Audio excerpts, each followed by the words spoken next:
Yeah, Welcome everyone. This is Christian Landaeta from my YouTube channel on headphones, and I have the very special pleasure and occasion to introduce you to Mr. John Edginton, right now in New York City, but originally from the UK, as long as I understand.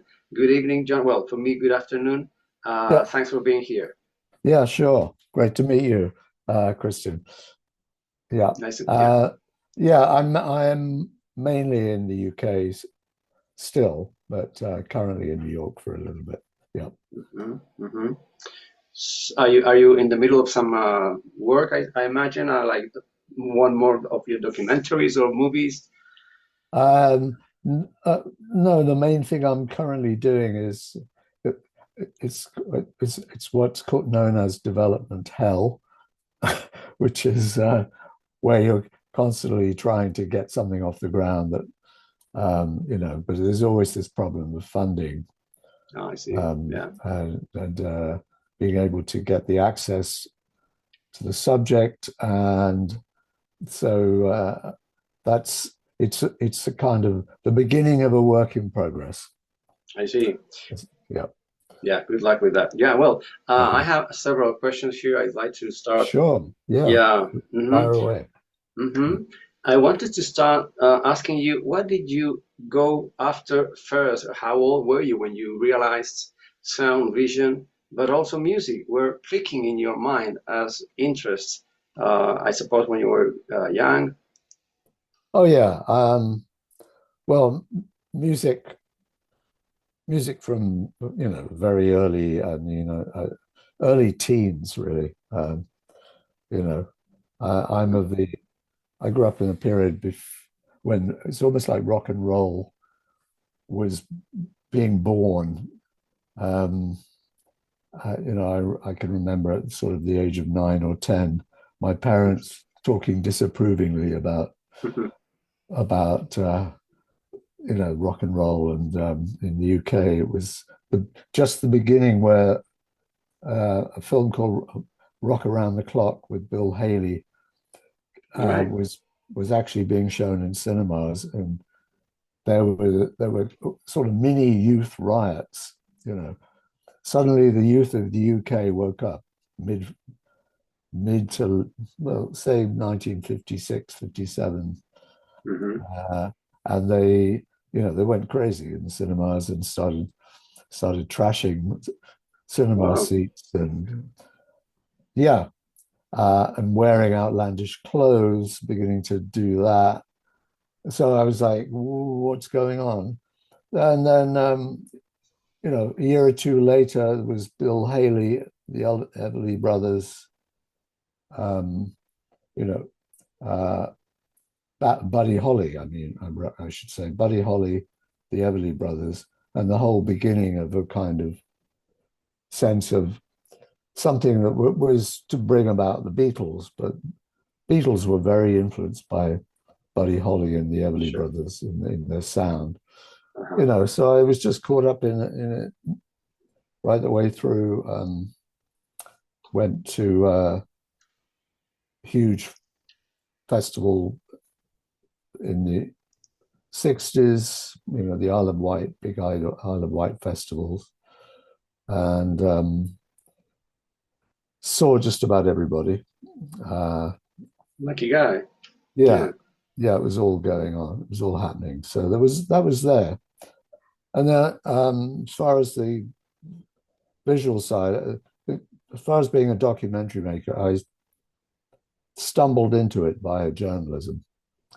So I was a journalist, um, freelance journalist, uh, and I I got the job of editing a magazine, which was all about social services and the psychology and the voluntary sector, uh, and social issues in the UK during the period of the the Thatcher years, Margaret Thatcher, who was setting about a kind of pre-Trumpian dismantling of the welfare state. and uh, I kind of stumbled into making documentaries because there was a new television channel in the UK called Channel 4 that started up, and they were looking for ideas from people outside, TV or entertainment. And I got involved in making a series of half-hour documentaries around British cities and all the issues, social issues particularly. And that started me off realizing I didn't realize that initially I thought we were making, journalistic kind of reports, and then it gradually dawned on me that what we were actually doing was making films, documentary films. I was working with a pretty experienced film director, and he taught me a lot, taught me just about everything, Can can I ask you then who that man was, who that director was? yeah, his name was Tony Freeth, Mhm. and the producer was a guy called Michael Jackson, who went on to produce all kinds of groundbreaking programs in BBC after that. But this was 1984, 85, yeah, Mhm. and yeah. So then I went on to having realized that what we were doing was making documentaries. I began to start pitching ideas for documentaries, and eventually got a number of short projects going, and then a much bigger one about the assassination of Martin Luther King, which was in the late 80s. And that's when my filmmaking career, sort of documentary career, really kind of took off, And yeah, that So was it. there was more than music then, as far as I understand. You Yeah, were very keen. much so. Yeah, much more than music. Mhm. I didn't. The I've always explained the music side of it as essentially what I never really thought there was such a thing as I don't like the term music documentary because it suggests a formula, formulaic kind of program. Mhm. Um, and what I did in 2001 was make a film, a documentary film about Sid Barrett and Yeah. Pink Floyd. And I did that because I was interested in the whole subject of LSD and what effects that could have on people. And I was exploring that whole issue. Um, one of my sons had a bad experience taking LSD at a festival, and as a result, he was diagnosed with schizophrenia eventually.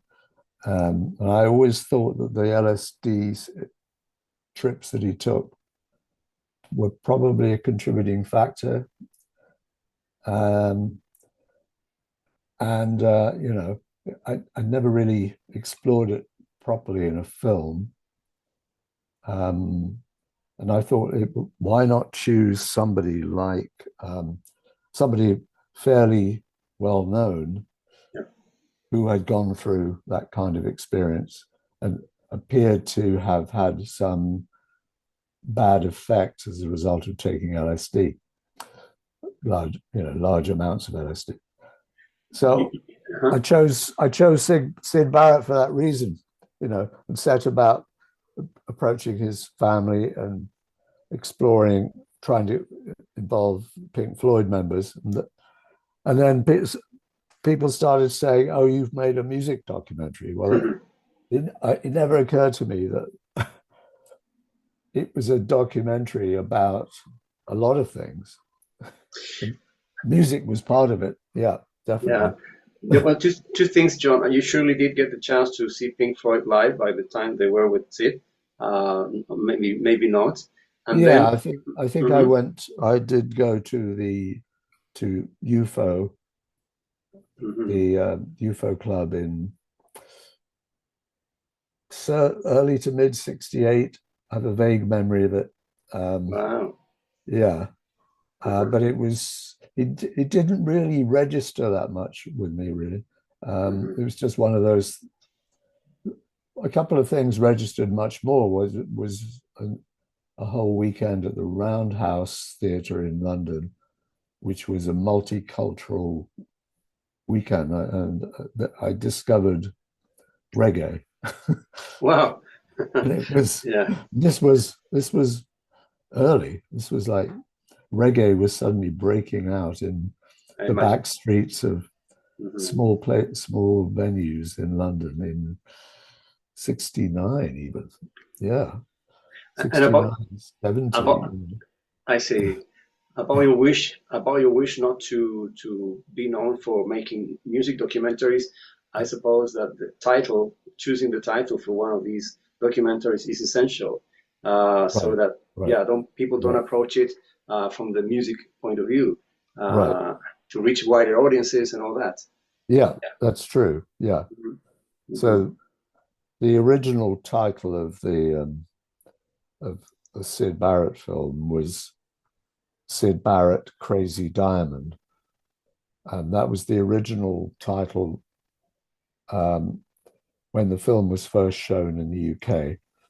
Uh, I was persuaded to change the title for when eventually it was put out on a DVD Mhm. to the Pink Floyd and Sid Barrett story, um, because the name Pink Floyd would attract more interest. I was told, so that was essentially it. Mhm. Yeah.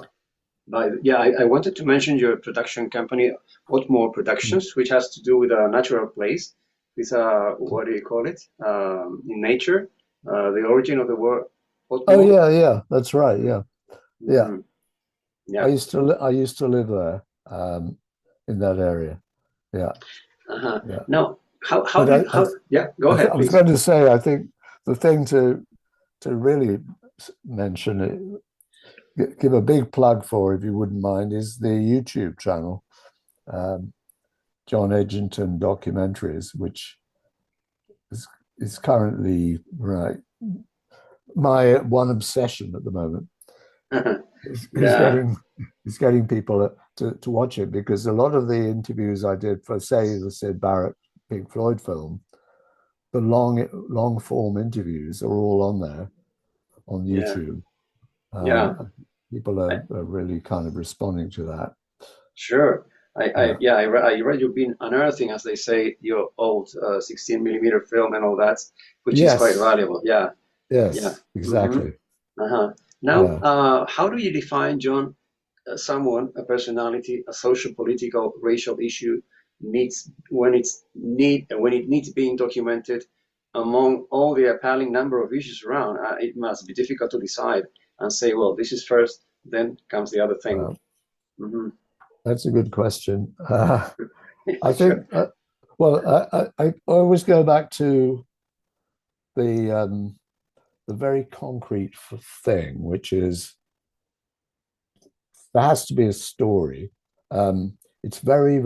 I'm talking about in terms of being able to make a documentary film that will actually get funding and will actually get seen. It's extremely difficult to attract funding and actually an audience to a film that is about an issue on its own. Hmm. So to make a film about an issue, you have to personalize it. You have to ground it in the the reality of real stories. Um, you it's it's like I often think people think that a documentary is supposed to be totally fully factual, like a YouTube channel. Um, is YouTube channel is a whole mixture of things. But as far as my work goes, it's about stories. Um, uh, it's not a Wikipedia, which Hmm. is giving you every single fact about everybody. You know, so I made a film about Joe Cocker, the blues and soul singer. Uh, it's a story about um, essentially the man and his voice and why that resonates to this day through around the world. Why he had an impact on people, and it's very much about who he was and where he came from. You know, Hmm. it's so you can make, you know, I just as an aside, I ended up being asked to show that film in a penitentiary, in a prison, Oh. to a group of prisoners who were in New York State, who sorry, in not in New York State, it was in Vermont, in a prison, Mhm. who, and they mainly were there for as a result of drugs uh, and stealing, essentially, in an Hmm. area where a lot of drugs was being taken and sold, and people were addicted, uh, and they ended up in jail for offences relating to drugs. So what you have is an audience of guys watching this film about a singer, Joe Cocker, who became a drug addict. Hmm. You know, he became an alcoholic, um, and through kind of force of, you know, he almost died in the early 70s from his addictions. And through the force of like will and, you know, striving, and where he he got through it all and lived to be performing in 2000, 2010s, uh, still drawing huge audiences. But so it was a kind of story about survival. And the person who asked me to come and show it to these guys said, you know, they need some hope. They need a sense of like, there is a way out of this. But How? it's, Yeah. yeah. So it was a kind of great experience. But that was partly the strength of the film, I think, was that you invested in this personality, what he'd gone through. And it's the same with the Pink Floyd Sid Barrett film, you know, the personality of Sid Barrett, uh, which has a huge effect on everybody who worked with him. His bandmates were still very torn up about him, you know, his friends, his girlfriends, his managers, you know, yeah. And surely their art was also affected by it. The music they made before and after. Sid Yes, Barrett's, yeah. exactly, Uh-huh. exactly. Yeah. Hmm. Yeah. And yeah, I was going to ask you about, well, every individual, every person is different. So I suppose that Mm. maybe Joe Cocker or the people, the Pink Floyd members or Genesis, Mm. you sometimes must find some special personalities where some of them are more like not open-minded, but ready to express themselves. And sometimes you must find people that are more difficult to get flowing. How has your Yes. experience in this regard been? Yeah, that's very true. Well, we could discuss. Um, it's true of Pink Floyd and it's true of Genesis that Yeah, the the bands are made up of different individuals, different sure. personalities. Mhm. So if you take Pink Floyd, the you have the classic Roger Waters, David Gilmour. Everybody knows about how um, they, I mean, it's a long running feud which has never really resolved itself. and probably never will. You know, the degree of bitterness that they express towards each other. Yeah. Nevertheless, I did manage to get them in both to agree to be interviewed for the film about Syd Barrett, because I I went step by step. You know, I went through the Syd Barrett's sister. She became convinced that what I was doing was kind of honourable, uh, whereas there was a lot of suspicion about journalists, you know, uh, like exaggerating the Syd Barrett story to his detriment, you know. Yeah. So she then was prepared to say to David Gilmour that she essentially, the family had Approved. my blessing to Mm-hmm. do this. Mm-hmm. So then David agreed, and then much actually, I was quite surprised, Roger Waters agreed. And it seems that the thing that was they have in common was their love of Syd. They actually, this was something that was very strong. Richard The, Wright was very the Richard Wright that you know was very self. Um, you know, he's very he kind of he struck me as someone who didn't have a lot of self confidence and didn't really feel that he would add anything to an interview, and you know was a little shy about doing one and so on. But eventually, he agreed, and he gave one of the best interviews as a result, because it's almost like the quiet one, you know, like George Harrison was the quiet one in the Beatles, you know. The quiet one is the one who watches and listens mm-hmm. and is an Yeah. introvert, but introverts often have a lot going on. Yeah. Sometimes Yeah, they just need the reassurance. yeah, Yeah. Uh-huh. exactly.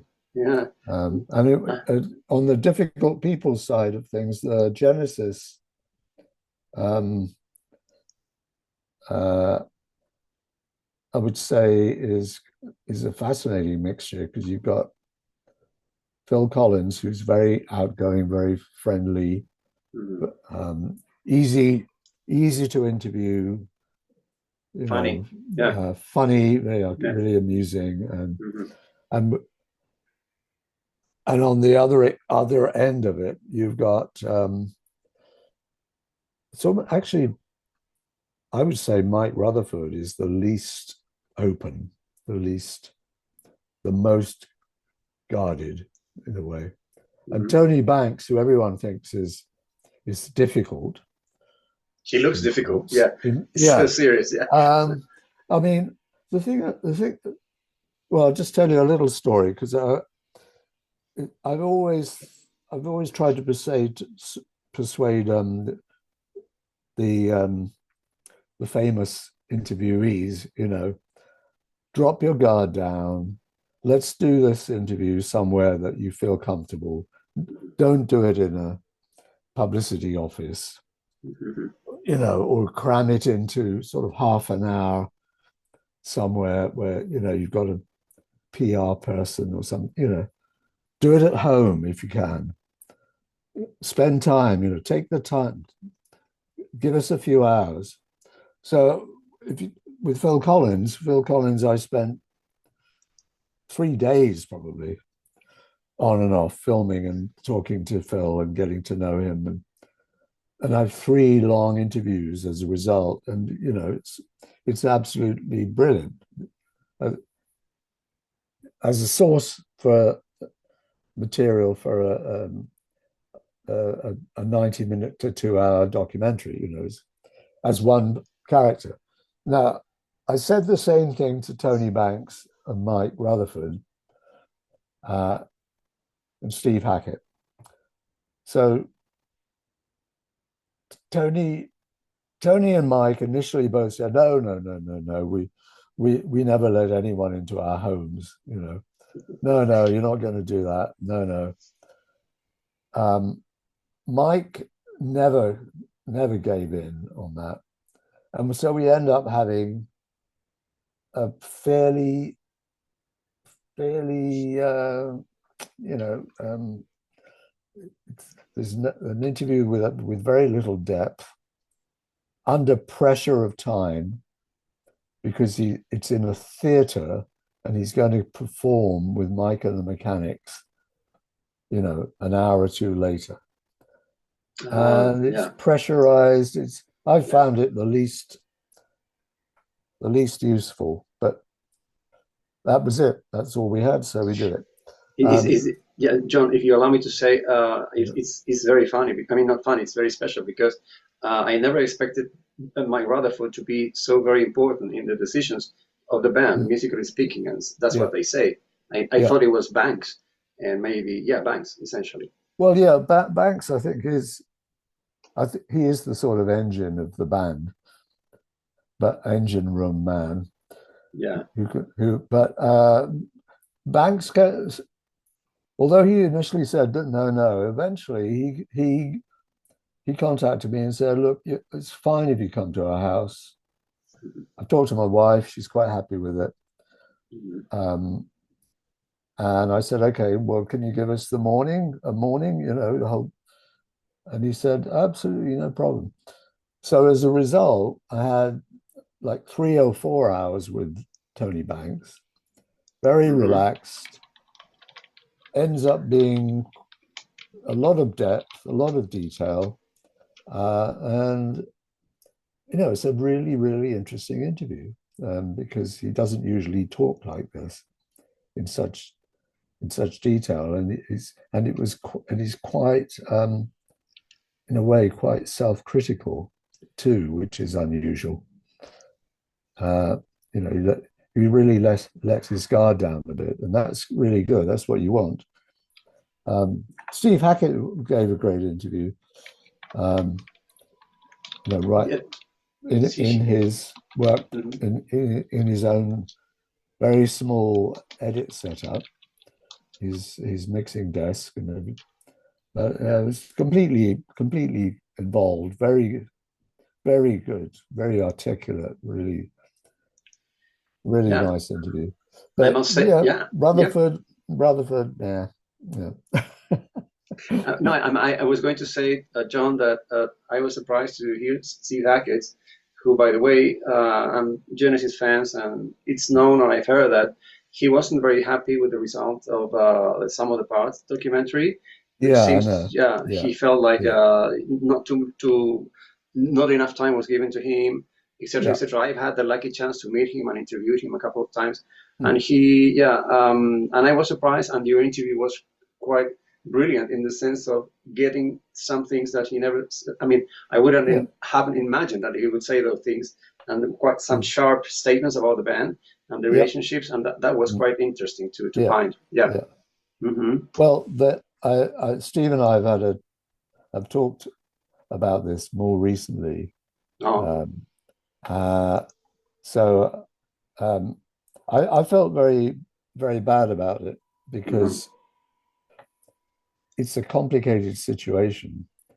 But um, the key thing to know is that the Genesis camp, when I started making out on making the documentary, gave me a very strong kind of sense that they weren't too keen on Steve, right? And it Right. stems from, I mean, it goes back, you know, it goes back to A bit sad. 1976, is it? Yeah. Yeah. And they're still saying things like that. I mean, this is the thing. These bands never forget, you know, and the management never forgets. So the most negative comment came about Steve was coming from the management. I never thought initially that they would agree to Steve being in the documentary. Um, However, it's thanks to Phil, because Phil, when I met Phil, and I met him early before I'd done any interviews, had a long, I spent the whole afternoon with Phil in New York in his flat.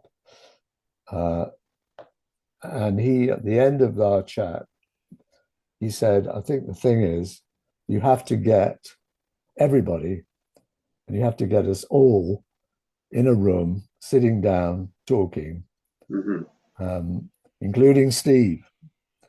So I said, great, will you convey that message back to the rest of the band and to the management? And he did, as a result. Steve Hackett is in the documentary and he's in the group discussions. However, the whole thing was taken out of my hands when it comes to, for instance, there's no Steve Hackett in the DVD extras. So you were not involved in the editing No, process? I was involved in the editing up to a certain point. Okay. And then there was,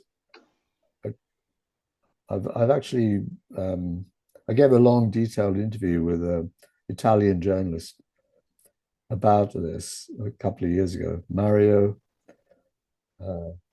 he has an online magazine. He Okay. puts up a lot of Genesis Articles. Genesis interviews. But essentially, because he was saying, how come this happened with Steve? Well, the what you have when you're making this is kind of a general point, is when you're making a film which involves very well-known musicians, and there is music involved, and you have the record company, you have the management of the musicians, you have the funders of this thing, which is in this case was the BBC, and the documentary distributors, which was Eagle Rock Productions, owned by Universal Music, who also partly funded the film. So you've got 5 different, then you've got the individual members of the band.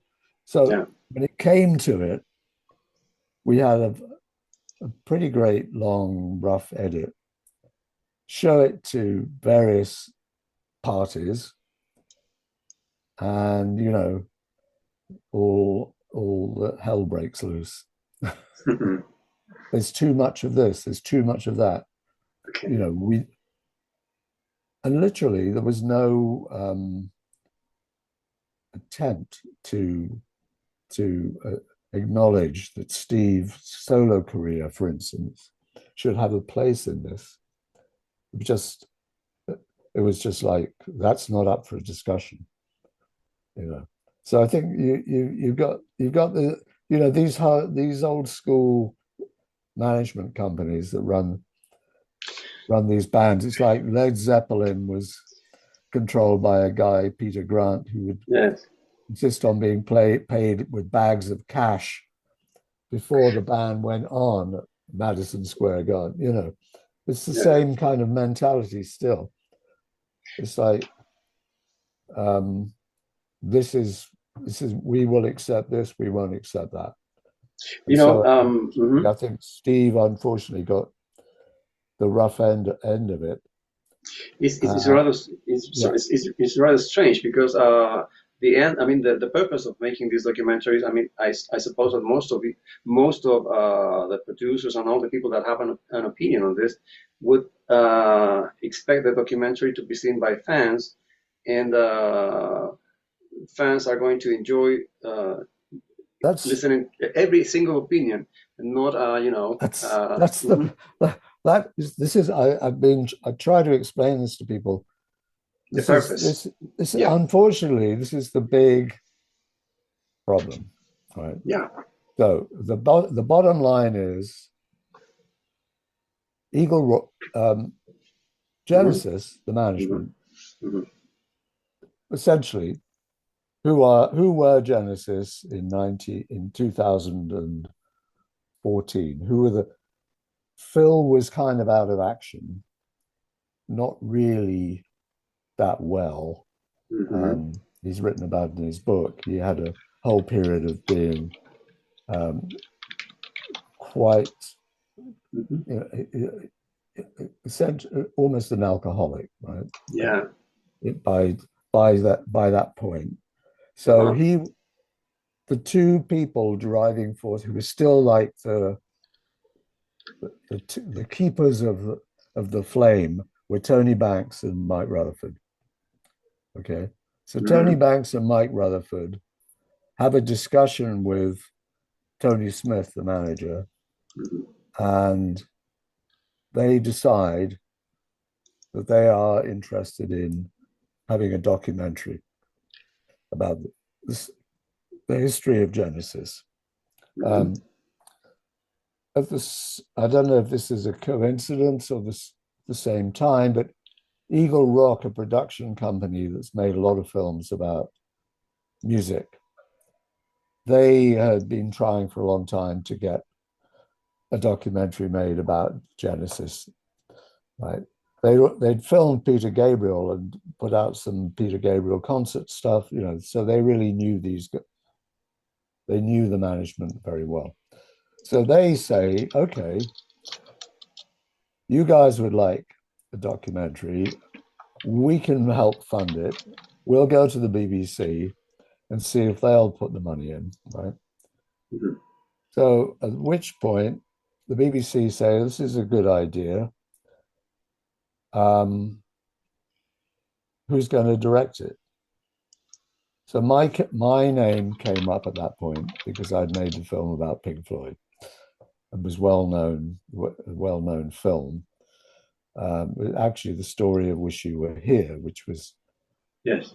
2011 film I made about Pink Floyd, and Genesis's manager Tony Smith is also the manager for Nick Mason, right? Okay. So they said, okay, John Edginton is going to direct it, right?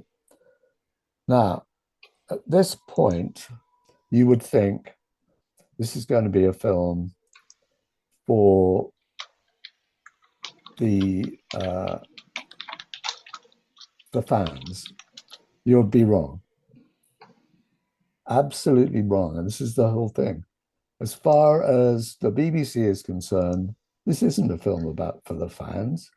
This is a film to be shown at prime time on a Saturday night for a general audience, several million people. Mm-hmm. People who plug in and they go, oh, look, there's Phil Collins. Mm-hmm. Remember him? And so there's a huge resistance to getting into the depth of the story and the depth of the music. So you would, this is, I mean, I nearly took my name off the whole film because Mm-hmm.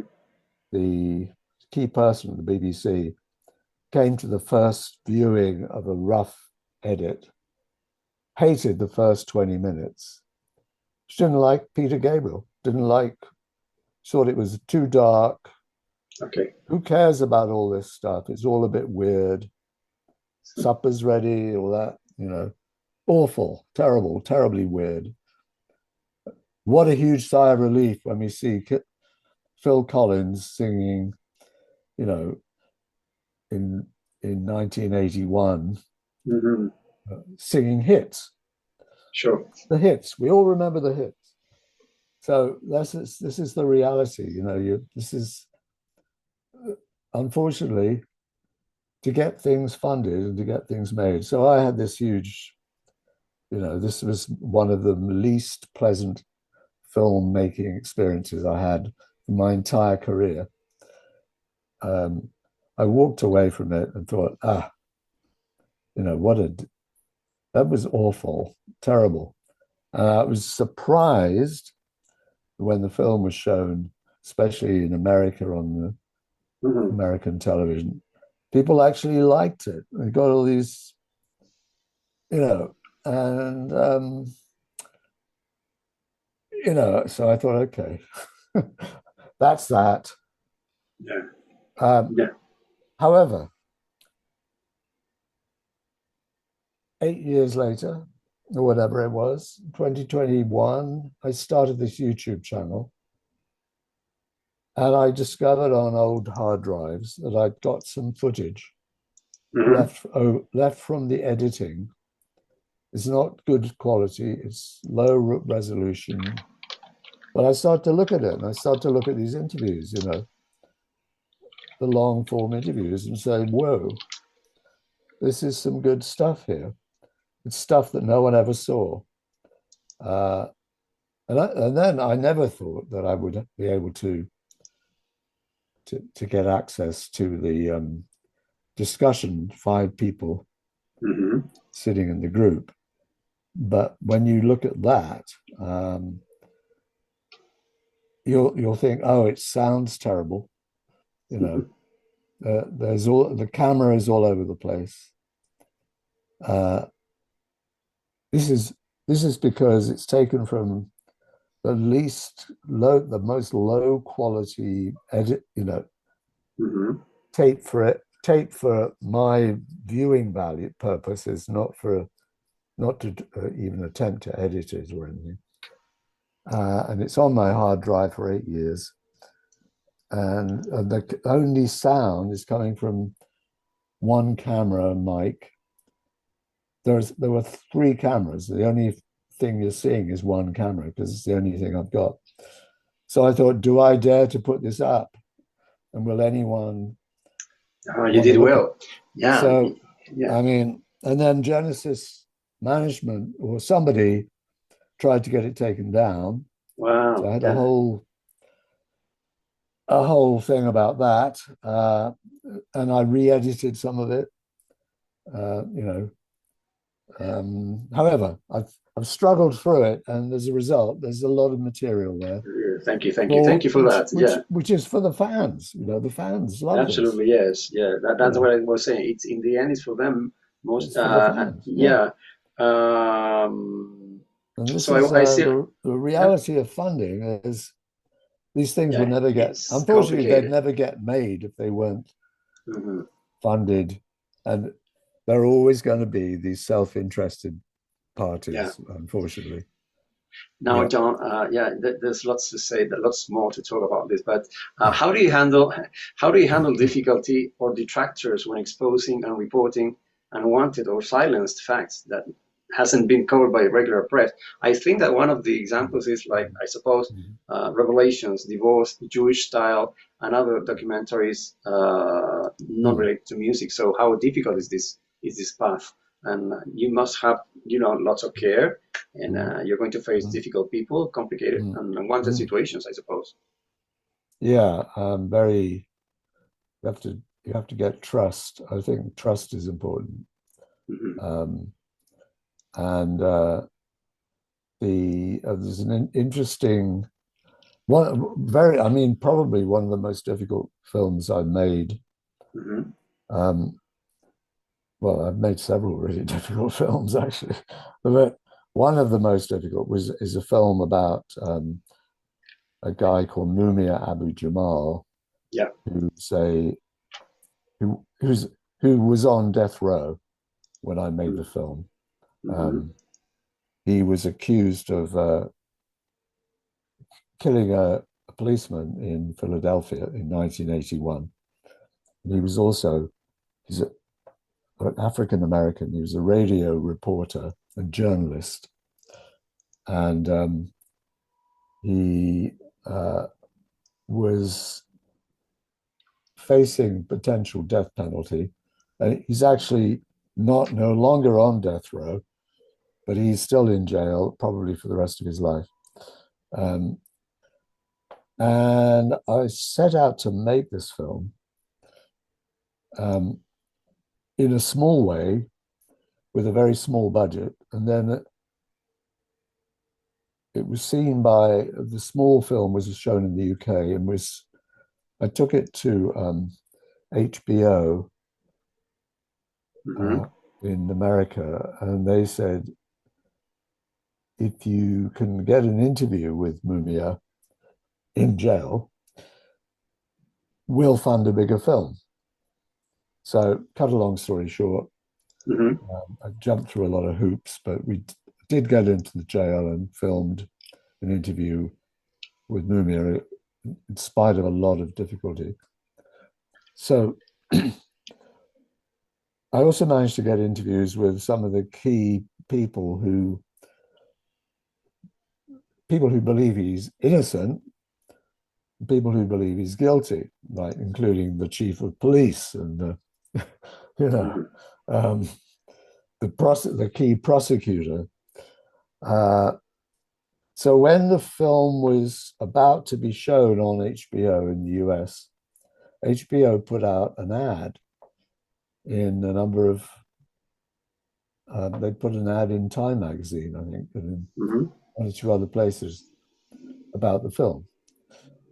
And the guy who was the wasn't the chief of police, he was it was called the Fraternal Order of Police, which is like a police union, police organization. Okay. Right. And he was the local guy in Philadelphia. Uh, he made a massive stink. Like this is, I haven't seen the film. I can't believe they're saying they think he might be innocent. This is outrageous. Mm-hmm. Um, and as a result, um, the national organization of the police, like the National Fraternal Order, which has thousands and thousands of members who are policemen, did, made an announcement that they were persuading their members to boycott HBO and cancel their subscriptions to the channel. Right, this is massive thing. So at which point I am told that I have to go into a small room with a lawyer for a week in New York and go through the film line by line by line because they're going to be hit by a massive lawsuit if we get anything wrong. You know, everything has to be totally justified legally. And it was the most excruciatingly tortuous process. But the lawyer gave it a clean bill of health at the end of this week. Uh, and the film was shown in spite of a lot of like very strong opposition to it. Resistance. Yeah. Yeah, exactly. Uh-huh. Um, and you know, when you get to the point where you think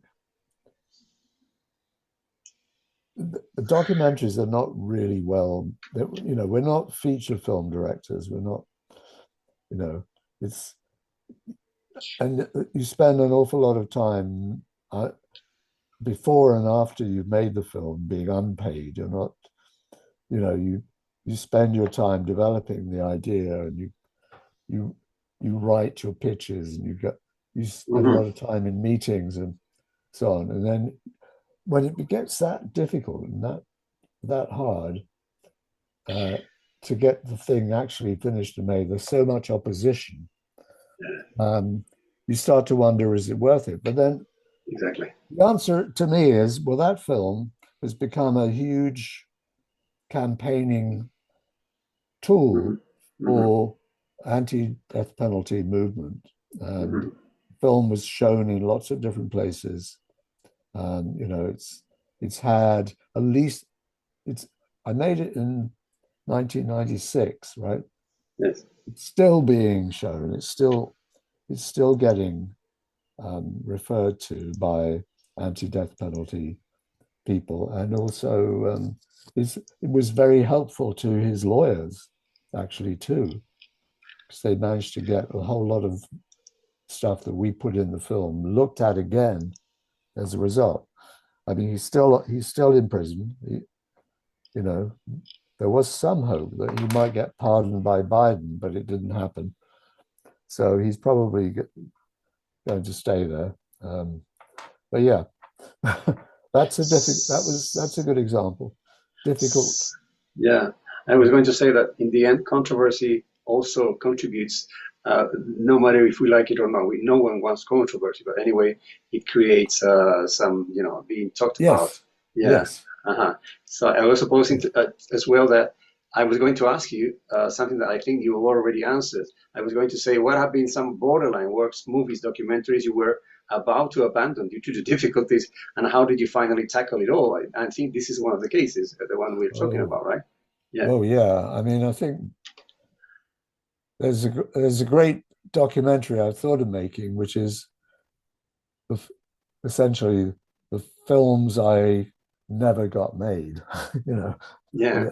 the films I could never make. The, the amounts of hours Uh, and days I've spent researching and trying and getting projects nearly off the ground, but not quite uh-huh. there. Um, but the borderline is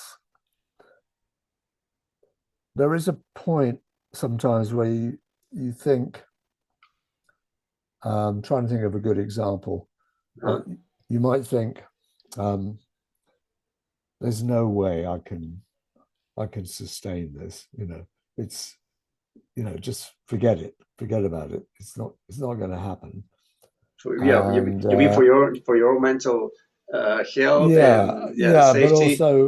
but also the practical difficulty of the bottom line is you need funding. You need money. Yeah. You can't make a documentary on entirely on out of love unless you have a private income.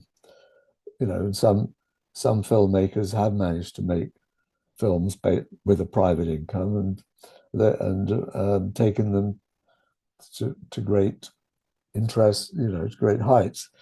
There's a few examples. Um, I've I'm not someone with a private income, so I've always had to make my income whilst working. So you you could get to a point where you think I've spent so much time and effort and money, and there's so much interest, but no actual commitments to a project. That's when you start to think, I don't know. Hmm. Um, but it's a very, very nice film that I always thought is one of my best films. Unfortunately, it's not available at the moment on the YouTube channel. It was, but it was it was subject to the copyright dispute because I made the film as a director, but it was a film funded by the BBC, and it had been up on the YouTube channel for about 2 years, and then I suddenly get this takedown request. So I took it down, but it's a film about the hunger strikers in Northern Ireland in early 1980s, where 10 men died on hunger strike. Um, and it's a fascinating film because I got to interview surviving hunger strikers who hadn't died, and uh, you know, secret interviewing, secret recordings with the jailers. It's called Hunger Strike: A Hidden History, and it's a film that is kind of has proved to be part of the history of that time, but because of the interviews, some of which are pretty unique. Uh, you're talking about the time that I made it. The IRA Mm-hmm. was a terrorist organization as far as the British government was concerned. you know, and the IRA, as they said to me, we are conducting a war against the British state. And so, they didn't expect anything much from the film. They didn't think the film would get really their point of view across, essentially. And I had a huge internal battle with the BBC as to what the hunger strikers were able to say. I saw it as essentially a film about their experience and the hunger strikers' experience. Forget the politics. This is a film that tells you something very personal about this experience in the context of the Civil War situation. And of course, the BBC were like, we have to be very careful. We're treading on thin ice here. This is the, we are the BBC. And however, I had some fights about it, and we were warned off filming by, I ended up filming people in very secret locations. Risky. But yeah, it was risky. The whole thing was very risky. Yeah. But it was a very satisfying outcome, Sure. because I got messages back from the families of the hunger strikers saying that they thought this was great. It was a great opportunity for their family, for them to tell their side, and they were very surprised that they managed to get out so much in the film. So yeah. No, John, if you allow me to move on to somewhere else. Yes. Yeah, I can talk for hours on this show. No, I know. Thank you for that. It's very, very interesting.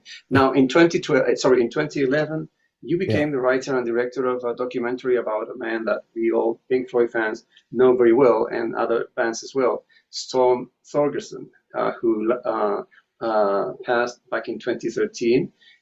Some people know that he was related to the graphic design industry, and he created covers for the Pink Floyd, Genesis, Led Zeppelin. Did you have the chance to work with him directly, or was it? Because the documentary was made in 2 years before he passed. The documentary was called "The Story of Wish You Were Here." Right. Pink Floyd, "The Story of Wish You Were Here." And so as part of that, making that, I interviewed Storm Thorgerson. I interviewed him for an hour and a half, maybe. Mm-hmm. Fascinating, great. He was actually suffering from cancer. Yeah. And he had a reputation for being very opinionated and very sort of irascible in a way.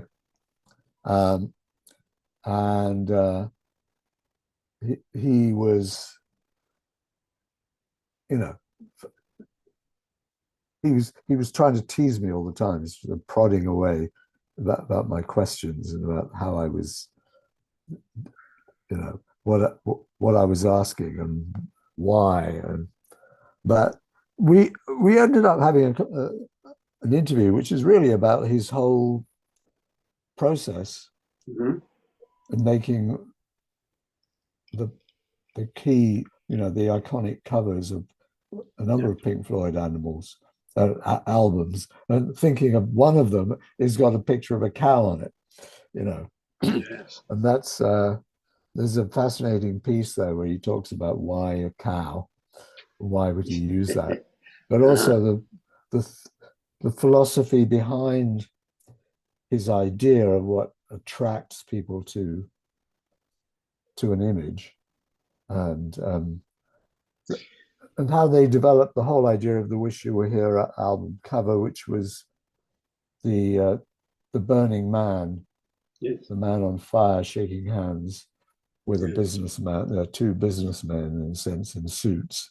One of them's on fire, and how that all came about, the whole story of that. So yeah, that's and that was one of his last interviews. I know he was involved in a documentary about Syd Barrett, which has been recently released. Okay, yes. It's called Have You Got It Yet? And it's the story of Syd Barrett. Initially, it was Storm Thorgerson's documentary about his friend Syd, and as he became ill, he recruited a young director to help him. And it's only recently been finished and shown. But he's very much in that too. About the Pink Floyd, John, did you ever consider at least one other album by the band before making up your mind and deciding about Wish You Were Here? What's the special value about this album to you? Wish You Were Here. Well, I think I was asked by the band to make the film.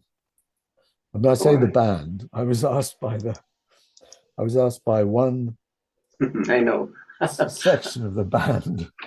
Or half of the band. One half of the band. Yeah. And it was partly because my previous film on Syd Barrett Syd Barrett is so much part of the record Wish You Were Here. You know, Roger Waters is very, very concerned to say that it's not all about Syd Barrett, that record, by any means. But it's he's the person that certainly when it's Shine On You Crazy Diamond, that that's all about him.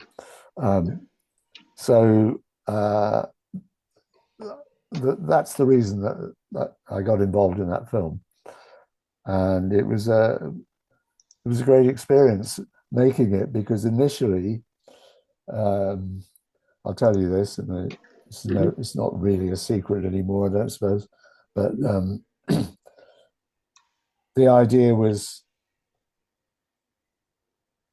to go down the route of having all the Pink Floyd members that were still around. Rick Wright had already died. Yeah, I'm listening.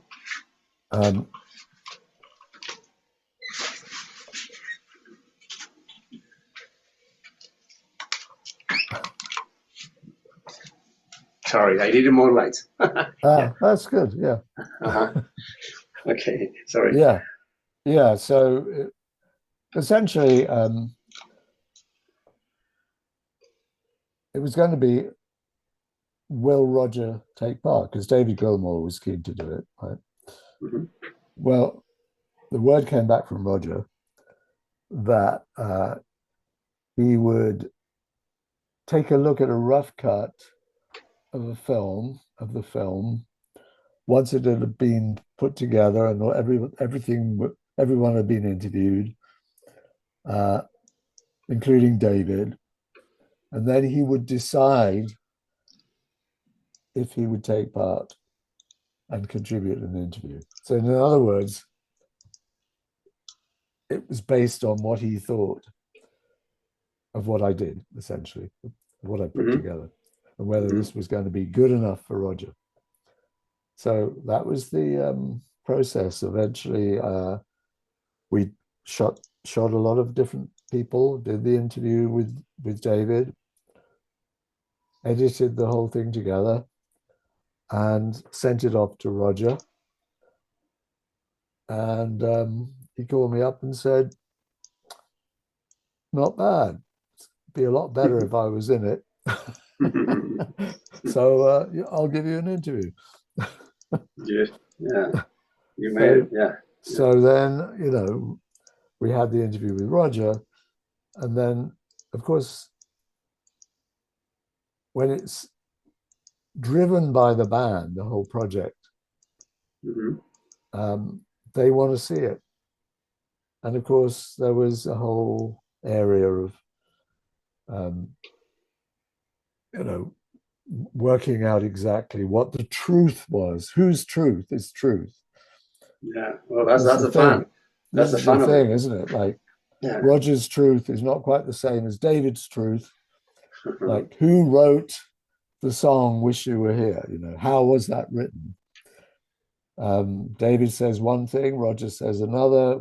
Finally, we end up in some weird kind of Yeah. sort of Competition. they're both kind of agreeing with each other in a weird way, even though they think they're not. You know, it's Now, I wanted to take you to somewhere else, and I would like to ask you, John, what are your untouchable, so to speak, untouchable heroes, or your heroes in filmmaking? Is there a film director whose legacy you would like to highlight, maybe in some of your future works, as a movie fan, moviegoer, oh yeah, whatever? yeah. Well, I love um, the sort of pioneering filmmakers of American filmmakers of the 60s, like Pennebaker Hmm. um, and the Maysles brothers. Pennebaker, and of course, the Pennebaker made the 1966 in London, sorry, 1966. Yeah, I said 66. 1966 in London, Bob Dylan's tour of the UK, and Pennebaker is filming it, the whole thing, on a camera that he's made himself. It's kind of because they didn't have, you know, to make no one had video cameras. You know, you couldn't shoot for hours like we can now. So he had invented essentially they all were part of a group. The Richard Leacock was another of the filmmakers. You know, they'd all pioneered this idea of these small handheld cameras where Hmm. you could shoot with film and rapidly, and literally take the camera up and move around. Walk, you know, you're not having to be in the studio. You don't need a lot of lights. They freed up the whole process of documentaries. So when um, Pennebaker's shooting Dylan in the 60s, he's right there, you know, he's there with them all the time. He's in the back of a cab. He's doing all the things that we would do now with a video camera or even an iPhone. You know, they would working out how to do that with these small rolls of film Hmm. and these you know, still needing to be high quality film. So it's not like little 8mm, it's 16mm. Um, and they're having to change the rolls every 10 minutes, so they can't shoot forever.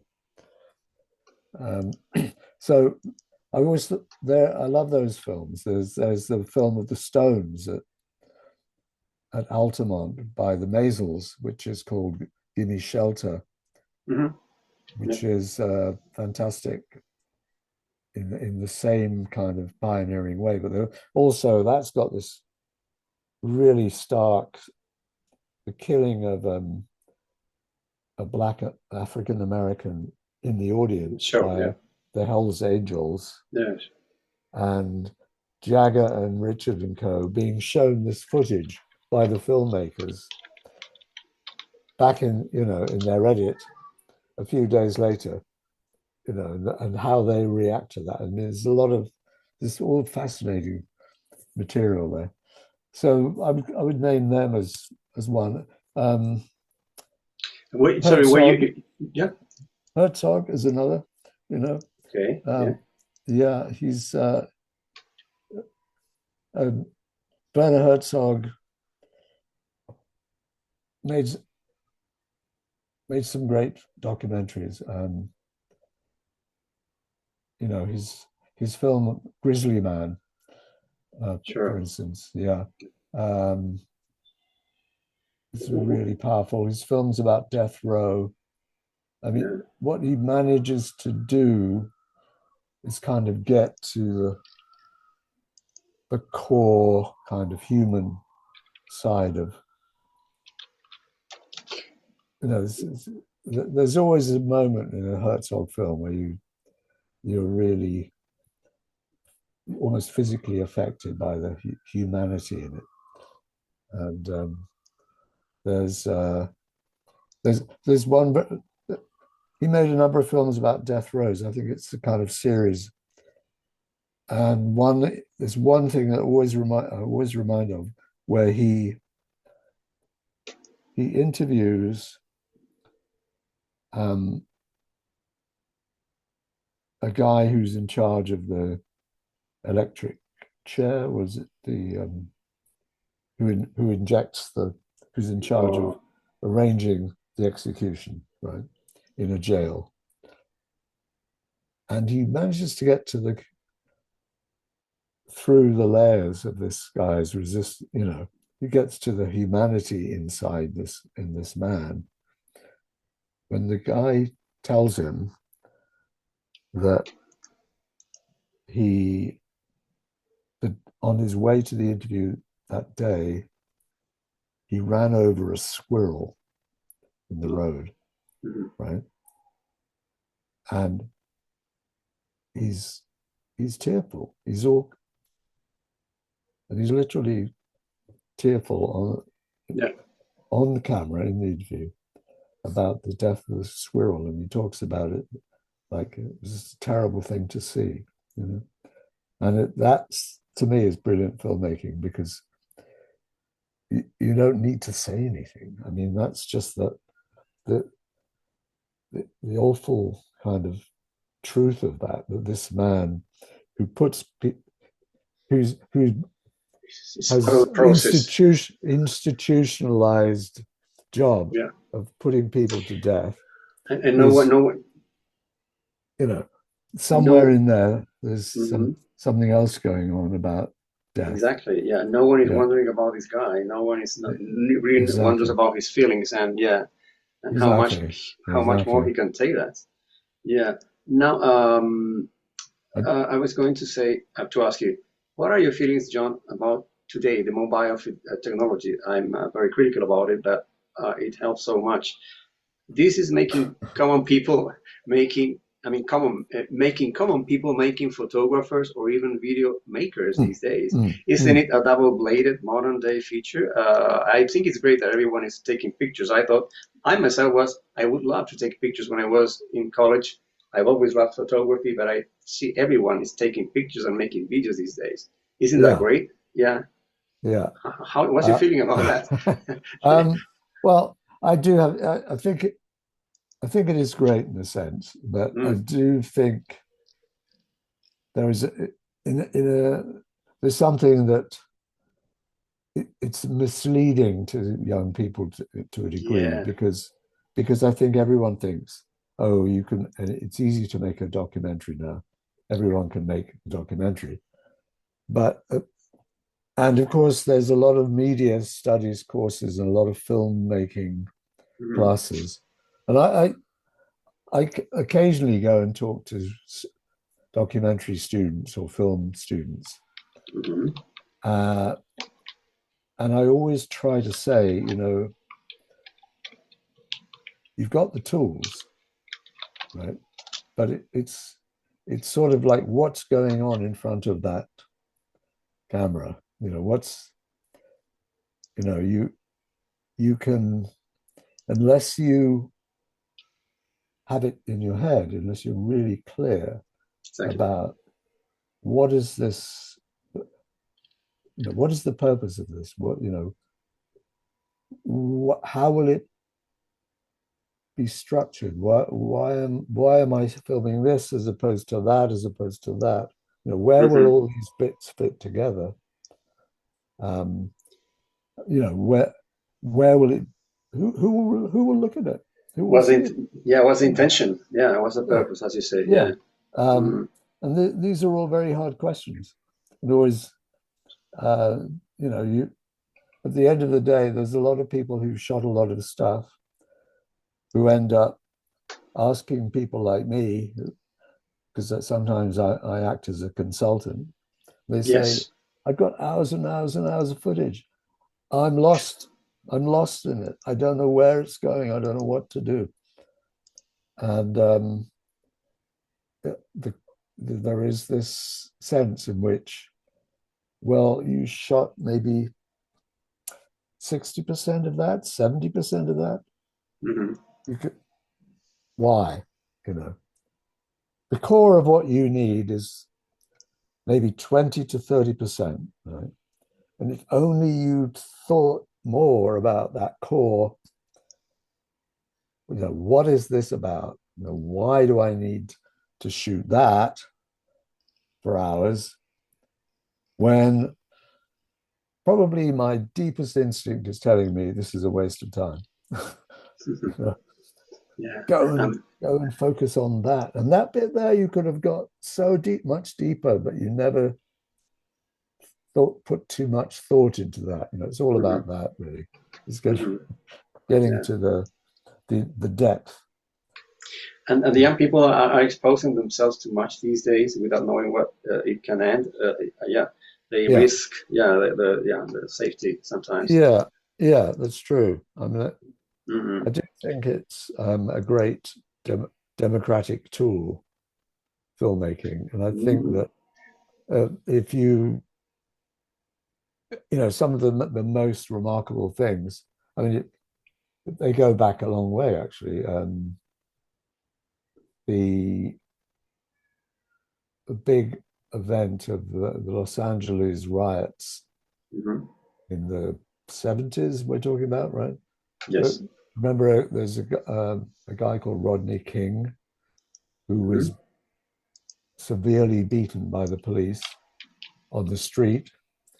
And there's somebody was filming with, what was it? A video camera, a very early video camera, because there wasn't much around. Or was it did they have a movie camera? Was it maybe home movies? Hmm. Home movies have been around a lot longer than video cameras, but they filmed this from their window, I think. And I think I'm right in saying this. Um, uh, and that film, showed exactly what police violence was. You know, there it was. It was completely unmistakable.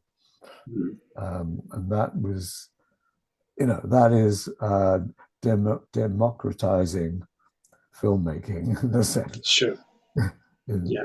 Giving it some purpose, relevant. yeah, Yes. Yeah. yeah, exactly. Uh-huh. Yeah. Uh, Now, John, let's talk about John now. John Edginton. We've been yeah. talking a lot about yourself, but anyway, imagine a documentary. Somebody's going to make a documentary about John Edginton in the future. Would you prefer color, black and white? Why and what?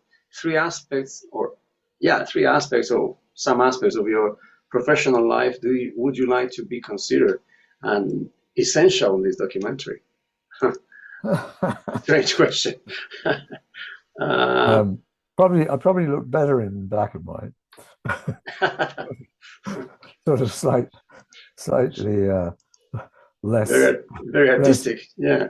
less ruddy complexion. Uh, Aspects of my filmmaking life. Yeah, yeah, Uh, your main, and not, yeah, the great goals you had at first, and then they became reality, and then you were part of, you could help some causes, some cases.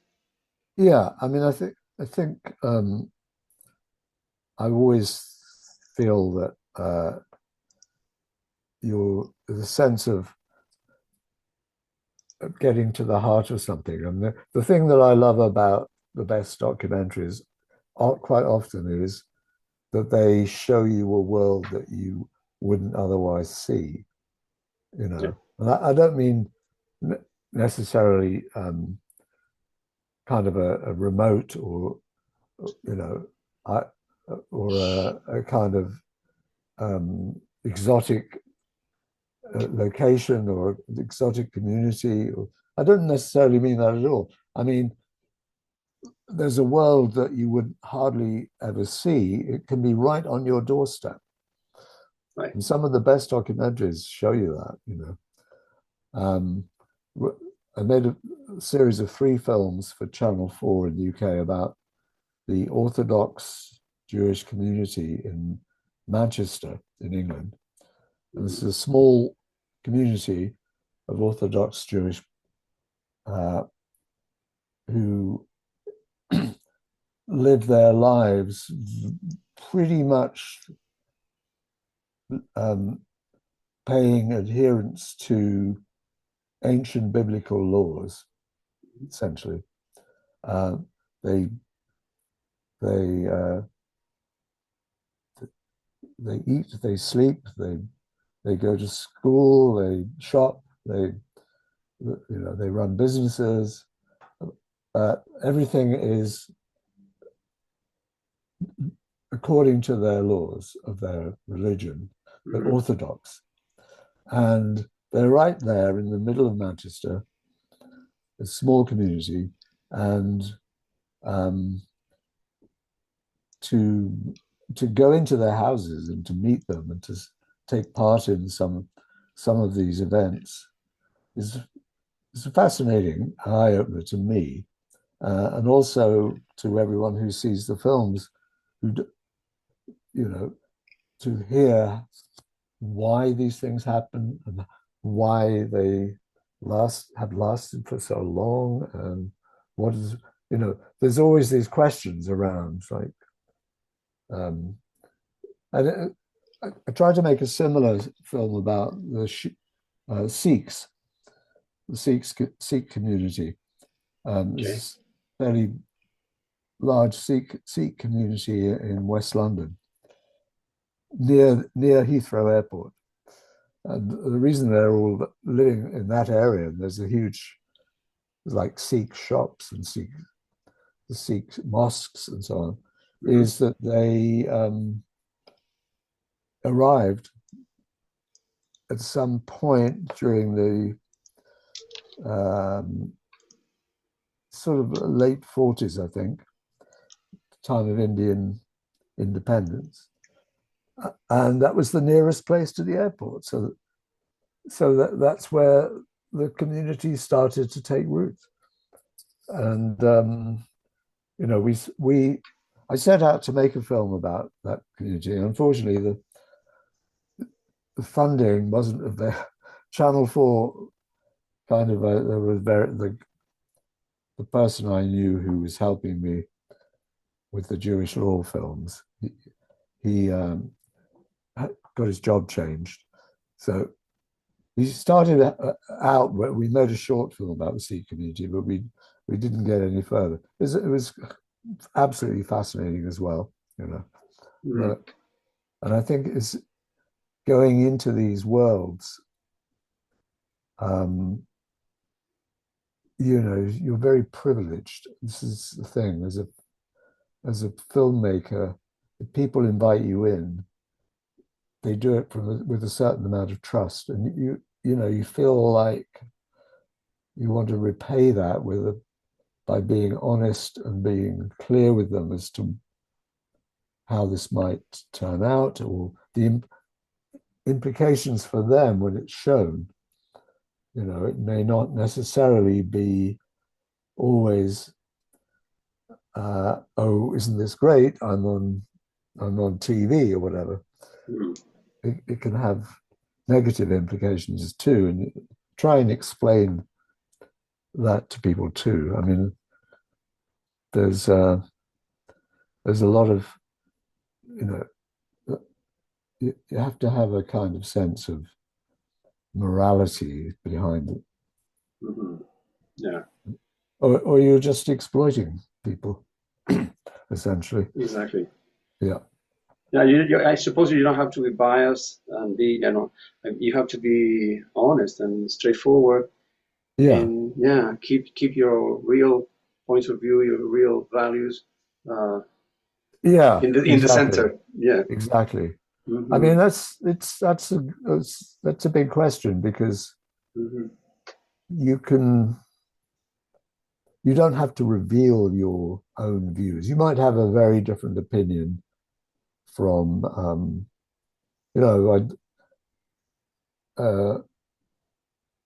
did an early film with uh, in the city of Montgomery in Alabama, Hmm. early film I made, and it was around the anniversary of Martin Luther King. It was the late 80s. And it was to sort of say, has anything changed uh, after 20 years after his death? And the we immersed ourselves filmmaking in the city and got cooperation from, you know, the, the black community and the echelons of white society, should we say. So at one point, I'm interviewing the mayor of Alabama, who at that stage was this very, I mean, you would say he would be a supporter of Trump these days, Hmm. a, a very right wing, Yeah. very sort of law and order. He, every morning, he would drill the police force as though they were his own private army, having them all marching up and down. Anyway, he he allowed us to film everything, and to my mind, he comes across in the film as a pretty nasty piece of work, right? However, um, I received a very nice letter from him after the film was shown, including a type in, the mayoral type in, which he likes to give as a present. Would like to send me this as a memento, and he thought he thanked me very much for the work. And I was thinking about this, and what it's interesting because what I did there, I wasn't dishonest with him. He is who he is, and he comes across exactly as he is, and he is happy with that because that's the person he thinks is great. Look at me. I'm this, That's what he wants I'm to be this like. Yeah. bullying, swaggering, obviously racist, character, and here I am. Uh, and that's a sort of lesson too. And I think Werner Herzog has got that lesson is that you are not deceiving people if you're just saying, look, tell me, talk to Hmm. me, Hmm. show show us show us this. Why do you do this? What are your reasons? Who are you? Yeah. Take us He's, into your worldview, and there's no deception there.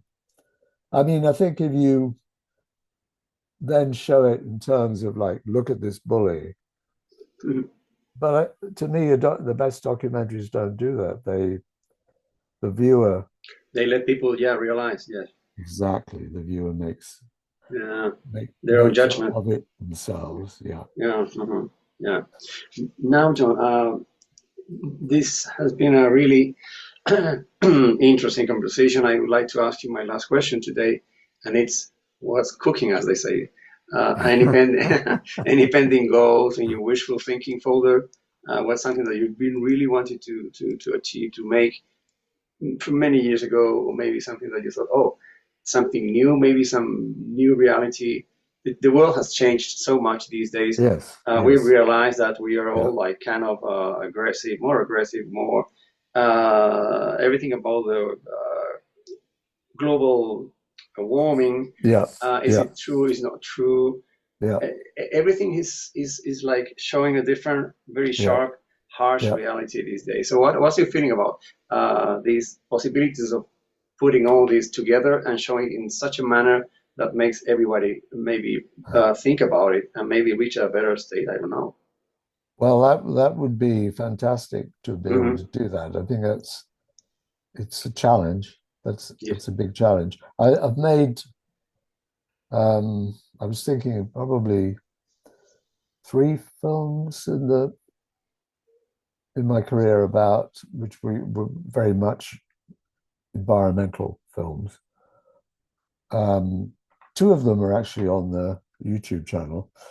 One is called Battle for the Trees, and one is called When the Canaries Stop Singing. And they're both they're very different, but they're both those two. And I was thinking there's a third, but I'm trying to remember what it is. I can't think what the third one is, but I'm sure it's there. Um, but in both cases, the Battle for the Trees is about a small part of Vancouver Island in Canada in the 90s, where the multinational timber companies are just cutting down huge wastes of huge areas of amazing old growth forest. Um, this hundreds of years old, and turning it into cardboard, um, and that film, when it was shown in the UK, resulted in a big paper manu a big user of paper, one of the big newspaper publishers, cancelling Hmm. their contract with a multinational that was operating in that part of Vancouver. So I was very pleased about that. I didn't set out to do it. I mean, I never imagined that the film could have that kind of effect, but it did. Um, uh, and The other film called When the Canaries Stop Singing is about how people who, again, it's about a place where it's a small place in Texas where people have gone to live for what they see as the purity of the air, and they live in they restrict themselves to they live in one case a kind of glass bubble where they control the air that's coming in, or they live in houses without any kind of, because it's mild temperature. Hmm.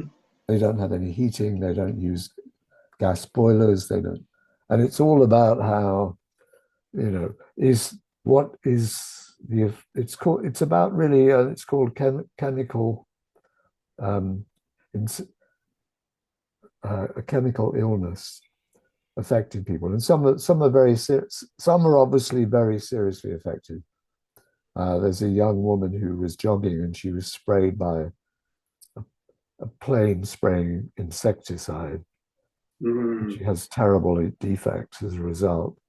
Uh, so it's a, and what it does, it brings in the film the resistance, absolute resistance from people in the companies that where the, like the companies that fly planes that spray insecticide do not want to change what they do. You know, the the people who live by a certain way of life, which is polluting and toxic, they don't want to change. You know, it's change is hard. Um, I mean, now it's just like crazy, of course, because now you have Trump coming in saying "drill, baby, drill," and taking away all the environmental safeguards that are being built into the Environmental Protection Agency and so on. Yeah, but that And this film was made 30 years ago, when the Canaries stopped singing, and Yeah, well, I was going to say what a name. Uh, it's a good yeah, name, huh? Yeah. it is. Yeah, absolutely. I want to watch it as soon as possible. I hope to find it. Is it? You said it's on your channel, Yeah, YouTube channel? it's on there too. Yeah. Okay. Yeah, okay. There's I have a if you look on the YouTube channel, there's a section called playlists, Yeah. and one of the playlists is called Secret History, and on there are all the serious documentaries, factual documentaries, and the serious ones I've been talking about, the Mumia Abu Jamal film, the Martin Luther King assassination, the Battle for the Trees, the there's that whole group. So it's feel free to browse it at your leisure. I will. Yeah, I will, and I will share it. Yeah, of course. So Yeah, thanks so much, John, for the time, the interest, Mr. sure. John Edginton. Really an honor and a fantastic lesson that I attended today. Please stay safe, healthy, and Thank you. energetic and inspired because you surely can let people know many interesting things that they not always wonder about and would have never get to know otherwise. So Oh, thank good. you very Well, much. Yeah. I hope you edit me because I'm sure I've been rambling on. It's part of the sharings. Yeah, yeah. So thanks again. Please Yeah. don't hang up. I'm going to stop here a little bit and Okay.